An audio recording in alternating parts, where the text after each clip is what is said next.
Bonjour à toutes et à tous, j'espère que vous allez bien. Il y a une invasion dont on ne parle pas, une invasion silencieuse, une invasion qui ne cause aucune indignation et pourtant elle est bien réelle. Elle est même concomitante à l'invasion russe de l'Ukraine. Évidemment, elle n'a pas la même ampleur, elle ne se fait pas avec des bombes et les effectifs en question ne sont pas les mêmes. Quoique, on parle quand même de 4000 ou 4500 migrants subsahariens qui ont essayé de franchir la barrière séparant le Maroc de l'enclave espagnole de Melilla.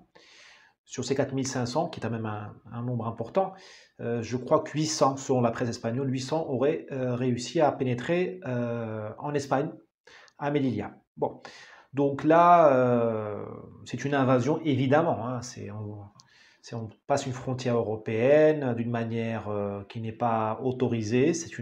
On rentre par effraction en Europe avec une certaine violence. Bon, il y a pas de, on ne tire pas sur les soldats européens ou les policiers européens ou espagnols plutôt, mais on force l'entrée. Certains se blessent parce qu'il y a des confrontations quand même entre les forces anti-émeutes et autres.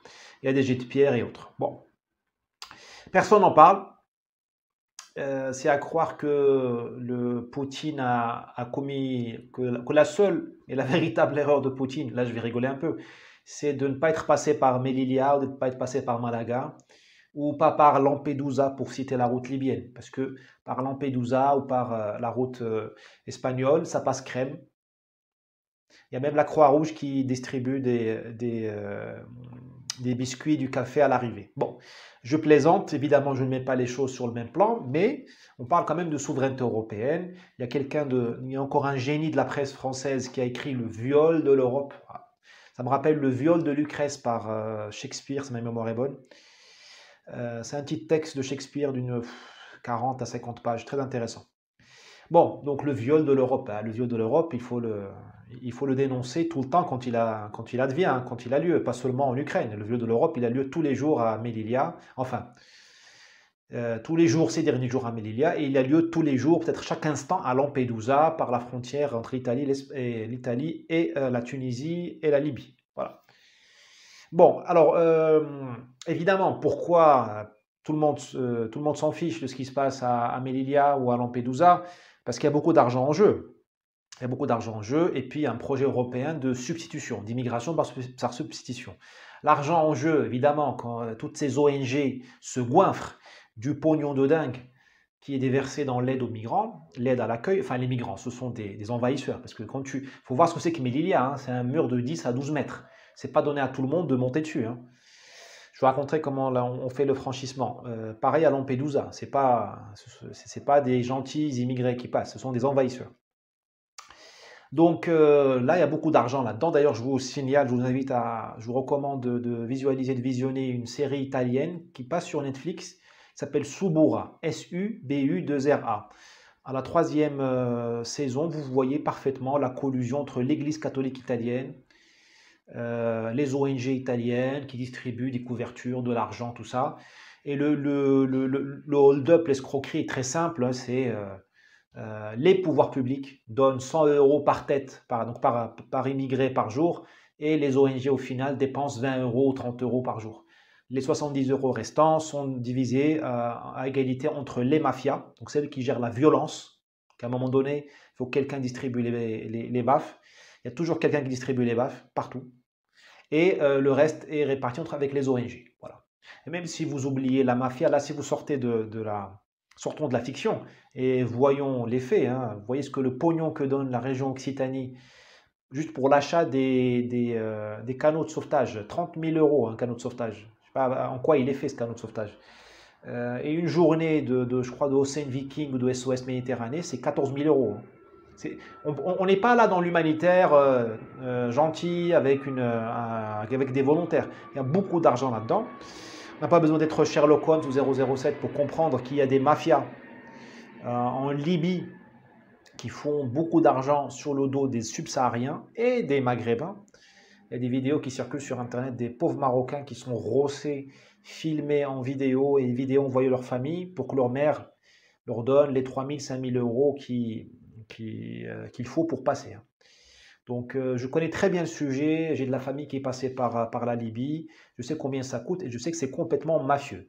Mais là, c'est pas Ocean Viking ou SOS Méditerranée ou la région Occitanie qui va s'indigner parce que bah, il faut bien collaborer. Enfin, quelqu'un appelle bien les passeurs en Méditerranée par la VHF, le canal 16 ou par le satellite, hein. Quelqu'un coordonne avec la. Vous savez, la Méditerranée, ça a l'air petit, mais c'est très grand. On se croise pas par hasard en Méditerranée, hein. Donc il faut bien coordonner les choses. Et voilà. Donc évidemment qu'il y a de la collusion.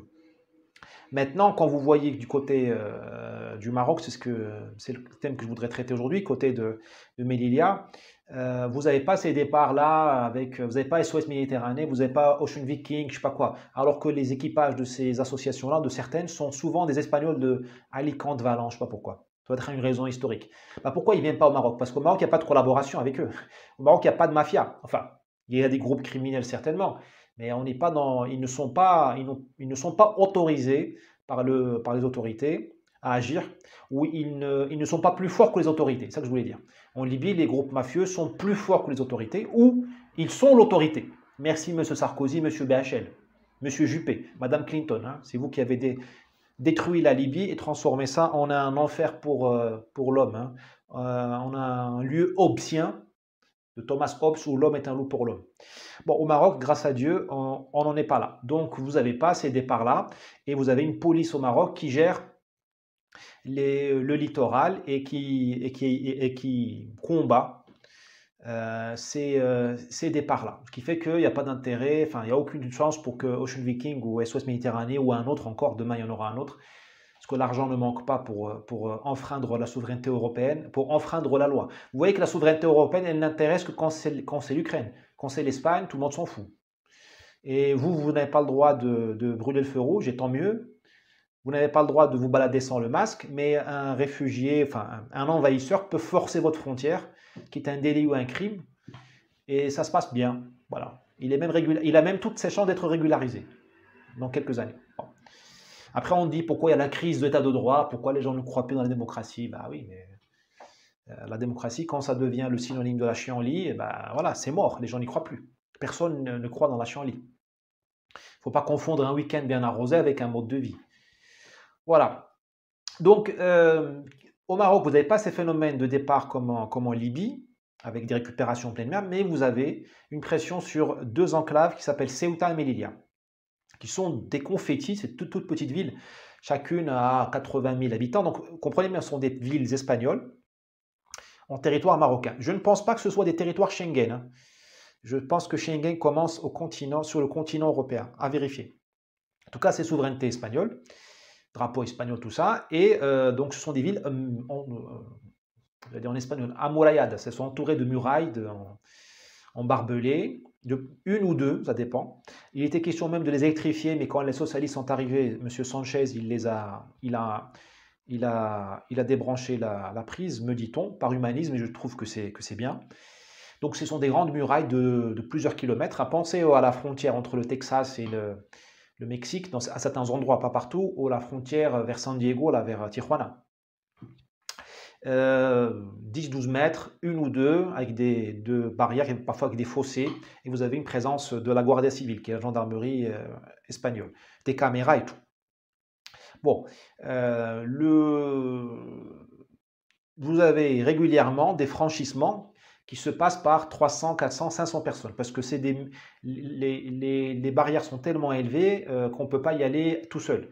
Si vous avez un flot humain, l'un sur l'autre, il passe, avec des couvertures, comme on dit chez moi, mantas. Ils mettent les mantas pour ne pas se déchirer les doigts, hein, tout simplement. Vous avez un ordre de passage, c'est-à-dire que quand vous vous rendez sur place, vous savez que vous n'allez pas passer. Vous allez juste prêter votre dos pour être enjambé. Alors tout ça, c'est organisé. Là aussi, vous avez des caïds, des personnalités fortes qui gèrent tout ça. Alors comment ça se passe? D'abord, il y a une crise démographique en Afrique subsaharienne.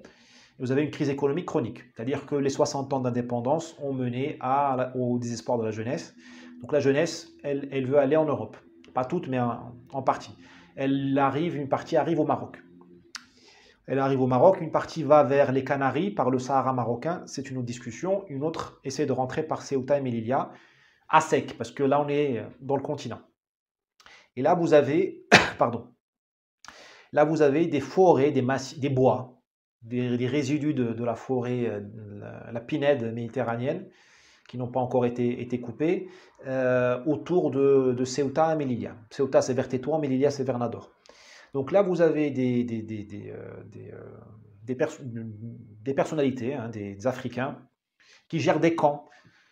Je ne les ai jamais fréquentés, donc là, je ne fais que rendre compte de ce que dit la presse. Donc apparemment, c'est par nationalité, apparemment, les Ivoiriens d'un côté, les Nigérians anglophones de l'autre, les Camerounais anglophones, francophones de l'autre, les Érythréens d'un côté, tout ça. Il n'y a pas beaucoup de Syriens, me dit-on, c'est plutôt vraiment africain. Et puis c'est le patron du camp, le patron du campement, qui décide qui va passer quand. Ça se négocie, ça se paye. Dans le camp, les gens font la bouffe, voilà, ils se cachent de la police parce que c'est des endroits boisés. Et puis, il y a une décision qui est prise de se diriger en courant vers la muraille, soit vers Ceuta, soit du côté de Melilla. Alors, c'est décidé en fonction des rotations de la police marocaine, parce que le Maroc met beaucoup d'effectifs autour pour surveiller la frontière. Alors, il met en place ce qu'on appelle chez nous au Maroc les forces auxiliaires, qui sont ça, vous n'avez pas ça en France, ce sont des espèces de CRS, on va dire, c'est forces paramilitaires, mais le mot paramilitaire est connoté péjorativement. Bon, je crois qu'elles dépendent du ministère de l'Intérieur. C'est des vieilles, c'est une relique, c'est un reliquat du colonialisme, un bon reliquat du colonialisme, parce que sous Lyautey, le grand Lyautey, un des fondateurs du Maroc contemporain, qui a gouverné le Maroc de 1912 à 1925, sous Lyautey ont été gardées les forces militaires ou policières du sultan, à côté de la police française. Ce qui fait qu'on a toujours eu au Maroc, jusqu'en 56, jusqu'à l'indépendance, deux polices. La police française avait des commissaires français, comme en France, des inspecteurs français et tout ça. Et vous aviez une police marocaine avec le Qaïd et les Mokhazni. Et à l'indépendance, là aussi, sous Mohamed V et sous Hassan II, il y a eu une très grande sagesse d'un point de vue de maintien de l'ordre. Hein. Je ne suis pas un expert en matière policière. Mais il y a une grande sagesse de maintenir là aussi cette force paramilitaire qui est très flexible et qui on va dire, qui seconde ou qui double la police, on va dire, régulière. En tout cas, cette force-là, les forces auxiliaires, s'occupe en général de la surveillance de ces frontières. Et donc, il y a des moments où elle est relevée. Vous imaginez, il y a 20, 30 estafettes avec, je sais pas, une centaine d'hommes. Il faut qu'ils bouffent, il faut qu'ils se reposent, il faut qu'ils s'entraînent, ils ont la permission. Ils ont d'autres missions parfois. Et donc, parfois, ils sont relevés. Quand ils sont relevés, vous avez la descente. Comme ça, en 10 minutes, vous avez 400, 500 personnes qui déferlent sur les pauvres Espagnols qui ne savent pas ce qui leur arrive. Voilà, donc sur 500 personnes, vous avez, je sais pas, vous avez peut-être 50 qui passent. Un 10 qui se fracasse une jambe, qui se blesse, mais là vous avez tout de suite, et c'est tant mieux, la Croix-Rouge, vous avez le SAMU espagnol qui font le travail, tout ça.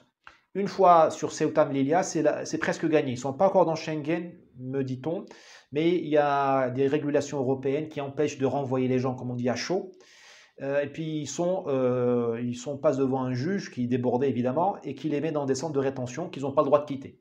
Évidemment, ils quittent le centre de rétention, ils se baladent en ville et le sport consiste à passer dans les ferries, dans les bateaux. Donc là, vous avez c'est comme à Calais, vous avez toute une technologie du camouflage, de la dissimulation pour passer dans les camions, dans les bateaux, voilà, parce qu'il y a un pont maritime, on va dire, hein, entre ces villes-là et la côte espagnole, le continental. Et là, une fois en Europe, c'est fini, quoi. En Europe, ça va donner des MNA très chers à nos amis de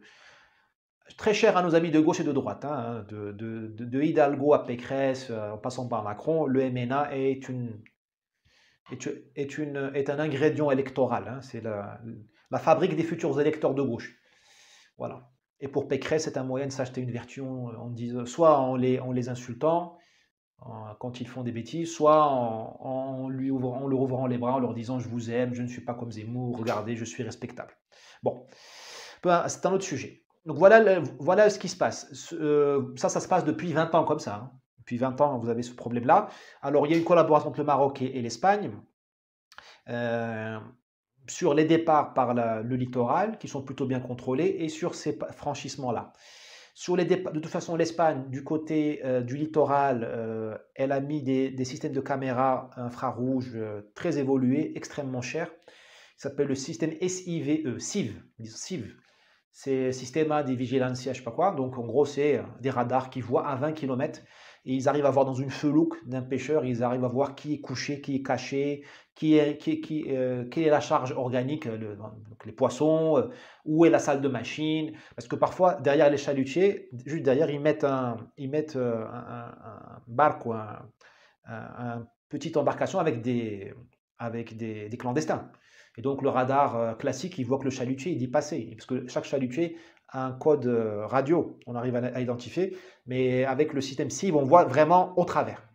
Donc du côté maritime, il n'y a pas trop d'inquiétude. Si du côté terrestre, quand vous avez 500 personnes qui arrivent, ben, il faut tirer en l'air pour que les gens soient impressionnés. Or, comme nous avons des eunuques et des nains dans les gouvernements d'Europe, à commencer par l'Espagne, surtout la gauche espagnole, qui est une gauche tout à fait anti-espagnole. Et je dis anti-espagnole, pas pour être pamphlétaire, elle est réellement anti-espagnole. Vous avez Podemos au gouvernement, qui veut la dissolution de l'Espagne. Il veut l'indépendance du Pays Basque ou quelque chose comme l'indépendance, et il veut l'autodétermination de la Catalogne. C'est comme si vous aviez un parti en France, c'est comme si Mélenchon en France, il voulait l'indépendance de la Corse et de la Bretagne. Tu vois ce que je veux dire? Et en plus, Podemos veut la fin de la monarchie, qui est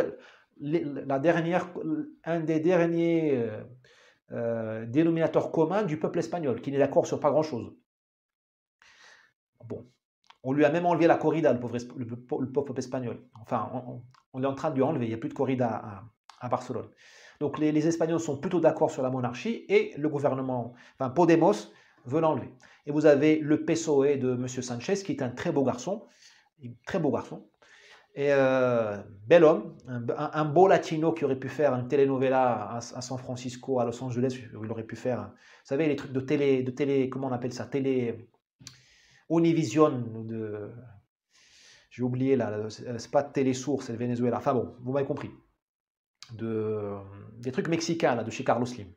Voilà. Et donc lui aussi, bon, il est déjà très, très, très ravagé par la repentance et tout ça. Donc, les Espagnols, bah, quand ils voient arriver 500 Africains, ils font rien. Ils laissent passer et ils se plaignent auprès des Marocains. Les Marocains qui disent toujours, bah voilà, nous avons eu la relève de nos forces auxiliaires, nous avons été débordés, tout ça. Bon, il y a aujourd'hui un enjeu politique, parce que entre le Maroc et l'Espagne sur ce sujet-là, je n'ai pas d'informations privilégiées, mais il est évident que il y a une espèce de corrélation, en tout cas une coïncidence entre les crises diplomatiques et les grands passages de clandestins. Les reproches que fait le Maroc à l'Espagne sont connus. Est-ce qu'ils sont fondés? Bon, quoique, de toute façon, mon avis importe peu, parce que si je dis que le Maroc a raison, on va dire que je défends le Maroc parce que je suis marocain. Si je dis que le Maroc a tort, on va me dire que je suis aigri et que je suis contre le régime marocain. Bon, donc c'est pour ça que je vais me contenter de vous donner juste les revendications marocaines. Il y a le gros problème du Sahara marocain, sur lequel l'Espagne a une position ambiguë. Elle ne veut pas s'engager pour dire qu'il est marocain, alors que les Américains et les Israéliens se sont engagés là-dessus. Vous avez un autre problème, Maroc-Espagne, sur les quotas d'immigration, parce qu'il y a les histoires d'immigrés qui vont pour la cueillette de fraises. Donc, est-ce que tu t'en passes 10 000, 20 000, 30 000 chaque année? Il y a des crispations. Il y a les problèmes de la pêche. Les côtes marocaines sont bénies des cieux et les chalutiers espagnols veulent les exploiter. Certains veulent les dévaster. Donc, le Maroc vend cher sa ressource. Je trouve là que c'est légitime. J'espère qu'il ne détruit pas sa ressource, parce qu'il faut gérer la ressource. Parce que d'abord, ces fonds halieutiques appartiennent à tous les Marocains, pas au gouvernement, c'est tous les Marocains. C'est une ressource nationale, un bien public. Et en plus, il faut respecter la nature. Donc, il faut que ça puisse durer dans les 1000 ans qui viennent. Donc, il y a toute une histoire de repos biologique et tout ça. Bon, je ne suis pas expert. Et vous avez bien entendu vous avez un contentieux de fond qui est lié à ces deux enclaves, Ceuta et Melilla, proprement à elles. Le premier est un contentieux, disons, économique, même s'il est en train d'être résorbé. Ceuta et Melilla, il n'y a rien, il y a 80 000 habitants. Je vous raconterai l'histoire tout à l'heure. C'est une très belle ville, notamment Melilla, c'est une ville magnifique. Mais bon, le tourisme n'est pas suffisant pour les faire vivre. Donc elles ont été organisées comme des espèces de magasins géants pour la contrebande. C'est-à-dire que vous avez les Espagnols amènent de Chine, de Taïwan, de je ne sais où, du savon, du shampoing, de l'électronique, des babioles, des fringues, et ils les amènent directement sur ces plateformes-là. Ces trucs-là ne sont pas vendus en Espagne parce qu'ils ne passent pas les normes sanitaires. Et tout ça, c'est déversé au Maroc par la contrebande. Parce que ces régions-là sont entourées, ces enclaves sont entourées par le Rif, qui est une région qui est, comme toute région montagneuse en Méditerranée, elle est déshéritée. La Corse, les montagnes grecques, la Sardaigne, voilà, les montagnes en Méditerranée sont des montagnes de la stérilité, de la pauvreté, des lieux d'émigration. Les Corses ont émigré il y a longtemps, les Sardes, tout ça, les Siciliens, voilà, hein, ça a donné les grands Américains je sais pas moi, de Al Pacino, Al Capone. Donc il y a de la main-d'œuvre, il y a des bonnes femmes ou même des jeunes garçons qui rentrent dans Ceuta Melilla avec des papiers, enfin bon, peu importe, là ils rentrent plutôt légalement, parce que les Espagnols ils sont pas bêtes, hein, ils laissent passer quand ça s'arrange. Ils rentraient avec des cartes, il suffisait d'avoir une carte d'identité marocaine de la région, avec une adresse dans la région pour que vous puissiez rentrer. Donc ces contrebandiers, hommes et femmes, sortent chaque soir de ces enclaves et ils déversent sur le marché marocain dans des places connues, des babioles, tout ça, à des prix défiant toute concurrence, sans payer la douane évidemment, ce qui fait que ça a largement, pas détruit, mais enfin, fait beaucoup de mal à l'industrie marocaine. Parce que tu n'avais aucun intérêt à monter une usine de téléviseurs à Tanger ou à Tétouan, même à Casablanca, si chaque jour tu as une 200 télévisions qui arrivent duty free, sans taxe, par Ceuta ou Melilla. Moi j'ai des copains d'ailleurs des copains de ma famille, des amis de ma famille, qui ont fermé leur usine de télévision à Casablanca à cause de ça, à cause de la contrebande. Bon. Voilà, donc ça c'est une demande qui est récurrente. Ça a l'air de s'arranger un petit peu parce que le Maroc a serré la vis, mais bon, ça faut quand même, enfin, me dit-on, ça continue, ça fait beaucoup de mal à l'industrie marocaine. Deuxième contentieux, là vraiment lié à Ceuta et Melilla. Là, je ne vous parle plus des contentieux globaux entre le Maroc et l'Espagne, c'est vraiment sur ces deux enclaves-là. En plus de la contrebande, vous avez une revendication territoriale. Le Maroc dit, je suis chez moi à Ceuta et Melilla, puisque ce sont des terres d'Afrique, évidemment, on est en Afrique, et j'ai une présence historique voilà, ici depuis des années. C'est là où on va entamer la deuxième et la dernière partie, c'est le côté historique. Parce que, encore une fois, en tant que Marocain, moi je suis obligé de m'aligner sur la revendication de mon pays, mais en tant qu'observateur, on va dire, à froid et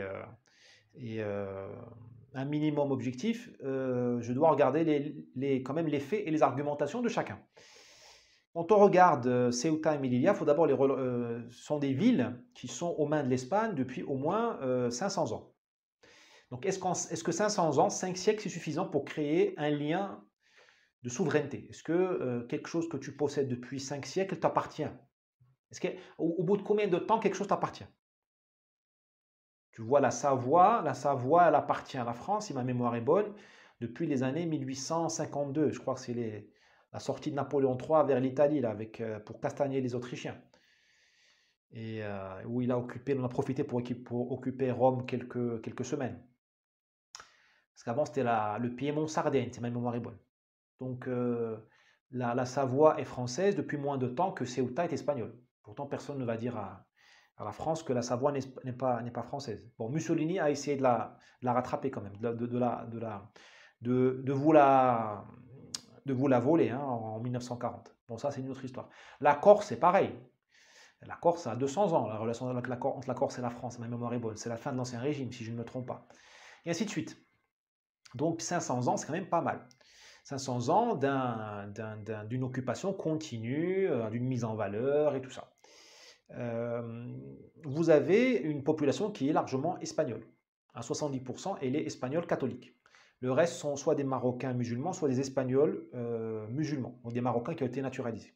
D'ailleurs, de Ceuta et Melilla, vous avez les plus grands départs, vous avez eu les plus grands départs vers la Syrie et l'Irak pour Daesh et Al-Qaïda. De cette région-là, enfin de ces enclaves-là et des régions marocaines aux alentours. Moi, j'ai une théorie, elle vaut ce qu'elle vaut, mais vous me connaissez, j'aime bien développer les théories pour comprendre. Hein. Je vois deux raisons. D'abord, c'est une région c'est une montagne. Hein. Une montagne en Méditerranée, comme je l'ai dit tout à l'heure, c'est pauvre. Donc, toutes les occasions sont bonnes pour te casser, pour s'en aller. de cette région sont partis des valeureux guerriers faire la guerre en Espagne, avec la droite espagnole, avec l'extrême droite espagnole, avec Franco. Franco a gagné la guerre d'Espagne, notamment, pas seulement, grâce aux Rifins, des valeureux guerriers capables de, voilà, très courageux, un peu cruels, mais tout le monde est cruel pendant la guerre. Tout le monde entre 15 ans et 25 ans est cruel. Quand tu as cet âge-là, tu es cruel. Dans certaines conditions, tu peux couper la gorge de tout le monde, hein, sans être prié. Bon, donc Daesh, Al-Qaïda, c'est la guerre d'Espagne de cette génération-là qui n'a rien à faire, accroché à sa montagne misérable et qui est parti donc pour s'occuper. Et il paraît que les salaires n'étaient pas trop mal chez Daesh. Bon.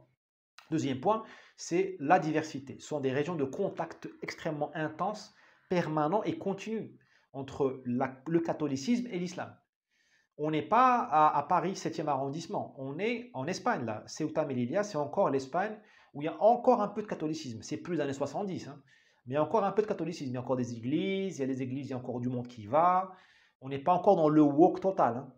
Donc c'est comme imaginez une articulation où il n'y a plus de cartilage, c'est l'os sur l'os, ça craque. Et ce craquement, c'est le repli identitaire chez les Espagnols, chez les musulmans. Alors chez les musulmans, ça donne les départs vers Al-Qaïda, Daesh, voire pour des attentats en Espagne. Il y a toujours des plans qui sont désamorcés par les autorités espagnoles avec les Marocains, via des écoutes sur les imams, tout ça, toujours. Des attentats, des projets d'attentats en Espagne, depuis ces villes-là, soit vous avez les départs vers, comme je vous ai dit, vers Daesh, tout ça. Chez les Espagnols de ces villes-là, vous avez un vote extrême droite très fort et précoce pour le parti Vox. C'est-à-dire que ces villes-là ont voté pour Vox, qui est le parti, disons le Front National espagnol, ils ont voté pour Vox bien avant Madrid. Parce que quand tu es confronté à l'autre, qui est en antithèse, l'islam c'est l'antithèse du catholicisme, et le mode de vie rifin, c'est l'antithèse du mode de vie méditerranéen espagnol. Je veux dire, j'ai pas besoin de faire des dessins. J'espère, sinon il y a de quoi s'arracher les cheveux, le peu de cheveux qui me reste. Bon voilà, donc il y a des contentieux entre le Maroc et l'Espagne. Ah oui, j'allais vous parler de l'histoire. Donc il y a ce contentieux-là que le Maroc revendique ces terres-là. Et l'Espagne dit, moi je suis ici depuis 500 ans. Mais pourquoi l'Espagne s'est intéressée à ces territoires? C'est fascinant. J'espère conclure sur ça. Je vais essayer de suivre mon plan, pour une fois. L'Espagne a eu une politique de sécurité en Méditerranée. C'est-à-dire que depuis, disons, la Reconquista, depuis la fin de la Reconquista, 1492, l'Espagne a décidé de contrôler intégralement la Méditerranée occidentale. Parce que la Méditerranée orientale, c'était chez les Turcs, ils étaient trop puissants. Le sultan de Constantinople, il contrôlait tout ce qui était à l'est de la Sardaigne. Lampedusa notamment, c'était la limite. Grosso modo, Lampedusa, c'était la limite. Comme quoi, il y a des permanences dans l'histoire. Et vous avez à l'ouest, disons, tout ce qui est Gênes, la Corse, la Sardaigne, l'Algérie, le Maroc, tout ça, les Baléares, c'était une zone où les Espagnols, les Portugais aussi, mais surtout les Espagnols, avaient des ambitions et des moyens. Ils avaient des prétentions. Ils pouvaient contrôler. Et Isabelle la catholique, elle a décidé d'installer des garnisons militaires dans les ports d'Afrique du Nord pour voir venir de loin les départs, pas des clandestins. À l'époque, on disait les pirates, les corsaires. Parce que les Africains, les Ivoiriens qui traversent le détroit de Gibraltar maintenant ou qui vont à Lampedusa, ils n'ont rien inventé, hein. Ce sont les corsaires qui passaient.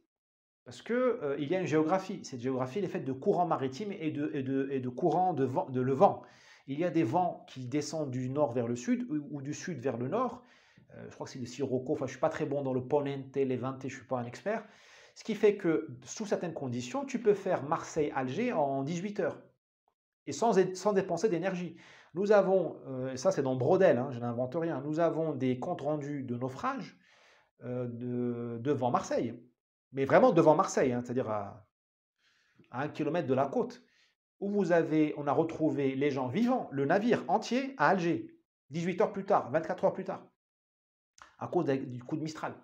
Nous avons eu des naufrages, et ça c'est les assurances qui nous le disent, c'est les polices d'assurance, les experts.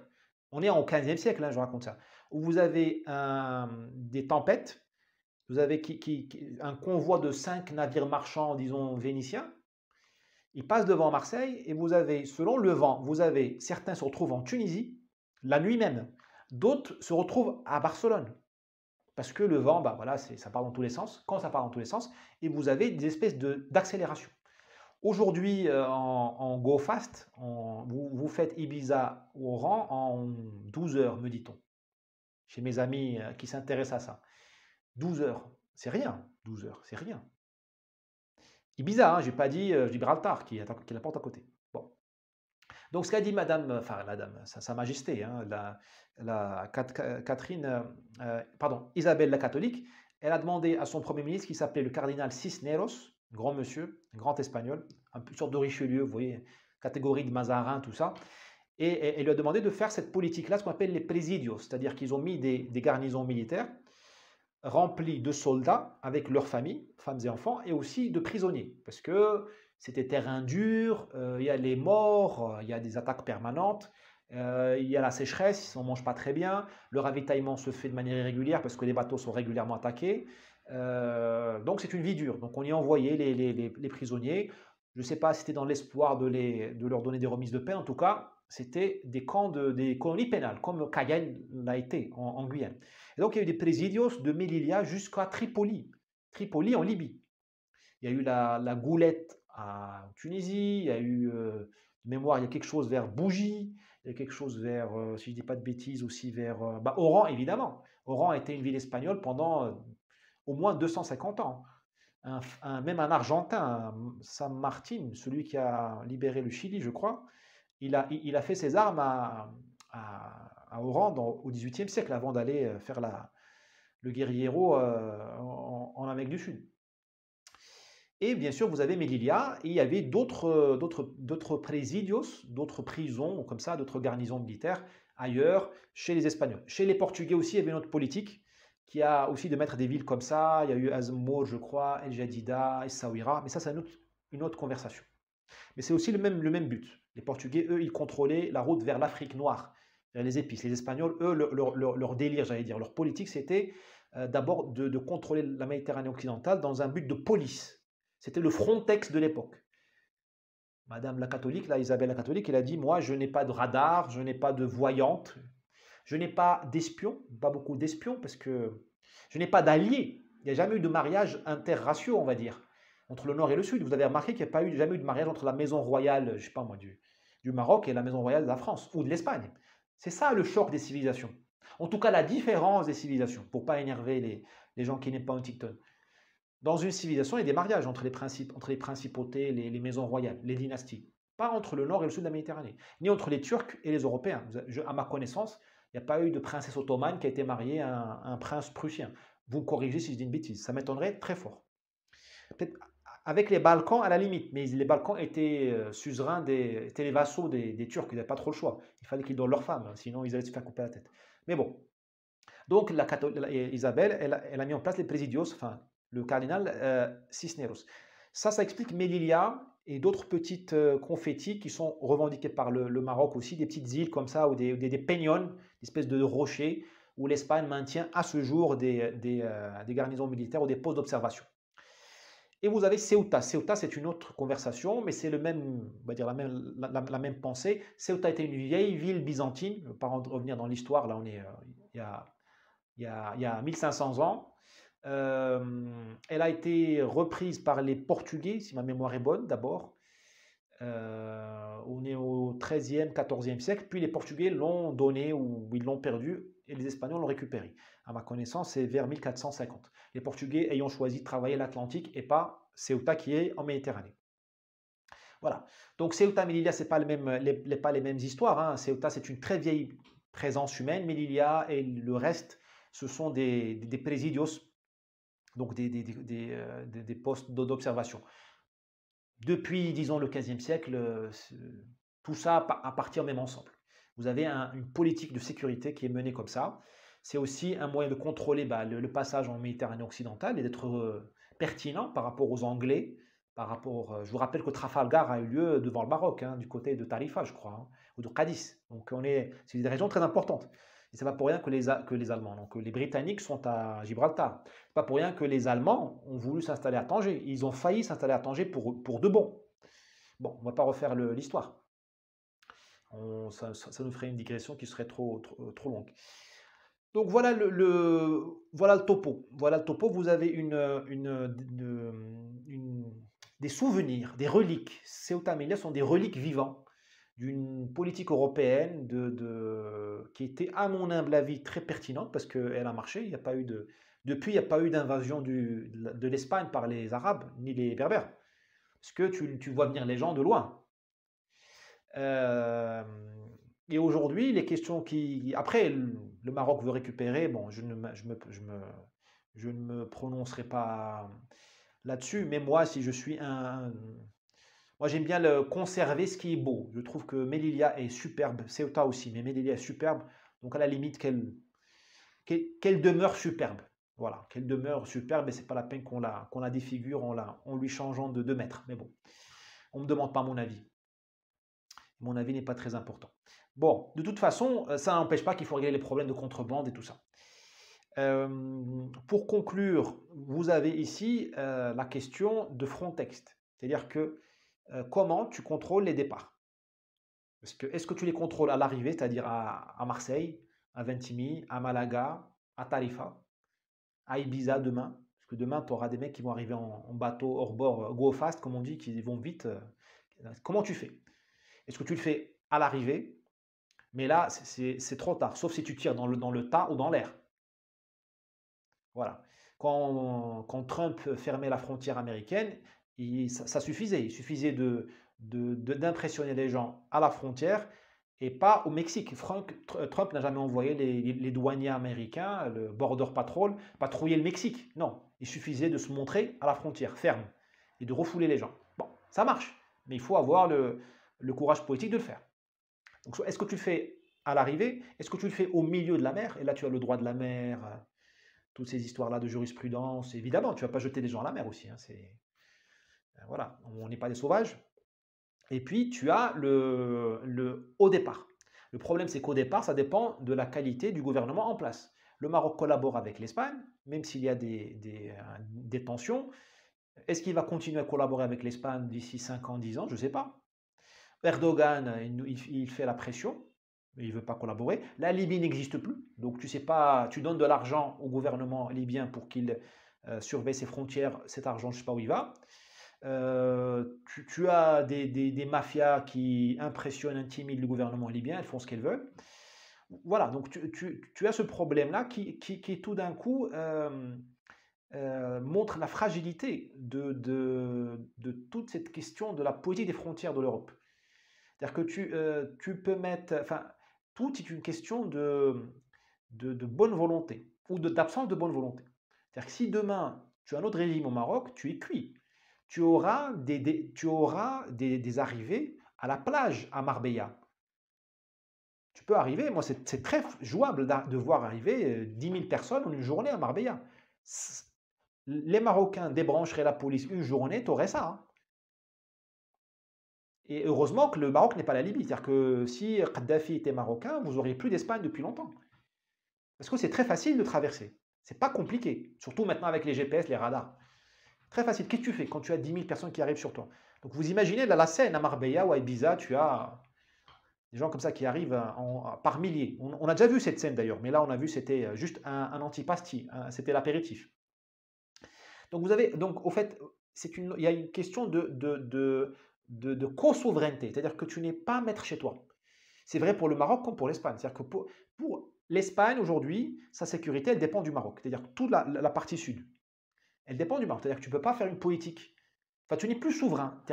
Qu'est-ce que être souverain? C'est prendre tes décisions toi-même. Eh bien, l'Espagne, ses décisions, quand elle les prend, elle doit se dire qu'est-ce que le Maroc va penser. Parce que si le Maroc n'aime pas, il va ouvrir le robinet et j'aurai 10 000 gars à gérer demain. 10 000, pas 1000, 10 000, 100 000. Parce que le stock humain chez nous, il est abondant parce que nous faisons beaucoup d'enfants et nous désespérons tout le monde. Je dis de Tanger à Abidjan, c'est une machine à fabriquer des désespérés. Donc il n'y a pas de problème. Les candidats au départ, ça ne manque pas. Bon, ça c'est un autre sujet. Donc, et du côté du Maroc aussi, la souveraineté, elle est relative.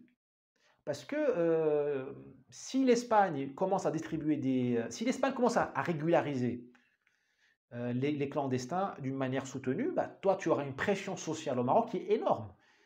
Même si tu peux être un État fort, un État policier, tout ce que tu veux, tu ne peux pas maintenir les gens à moins de leur tirer dedans, de tirer dans le tas. Comme ça, dans la misère, hein, si les gens veulent partir, eh bien, tu ne peux pas les arrêter par la parole. À un moment donné, il faut être méchant. Donc, tu peux pas, tu n'es plus, enfin, tu dépends de ce qui se passe en Espagne. Pareil pour la politique sociale espagnole. Si les caisses de sociale espagnole, la CAF, disons, la sécurité sociale espagnole, commence à augmenter les bénéfices, tu auras des grands départs du pays du Maroc. Difficile à arrêter. Et ainsi de suite. Tu regardes ça sur du point de vue mafieux. C'est-à-dire que la sécurité aujourd'hui à Barcelone ou à Santander, à Bilbao ou à Madrid, elle dépend beaucoup du bon vouloir des mafias marocaines.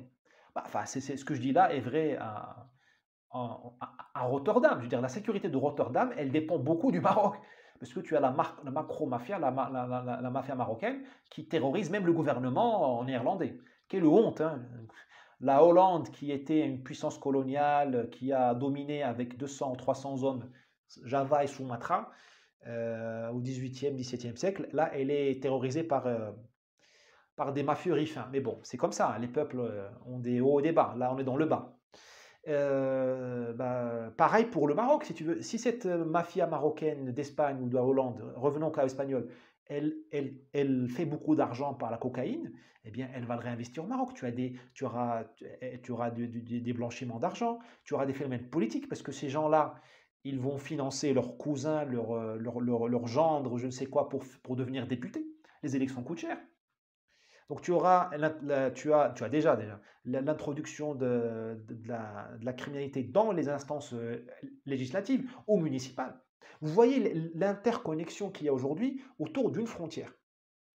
Donc ce sont des sujets extrêmement importants et on ne peut pas les mettre entre les mains de Greta Thunberg ou d'une tarée qui croit sauver le monde et laver la repentance coloniale qui n'existe pas d'ailleurs, mais elle se les crée elle-même, en donnant de l'argent à des associations qui ramènent les clandestins à Lampedusa, ou à une imbécile d'élue municipale ou régionale française ou allemande qui croit qu'en sponsorisant les mafias des passeurs via les ONG, ils iront au paradis ou ils seront admis dans un club, je ne sais quel club du siècle, je ne sais, ou à Davos, ou je ne sais quoi. Voilà.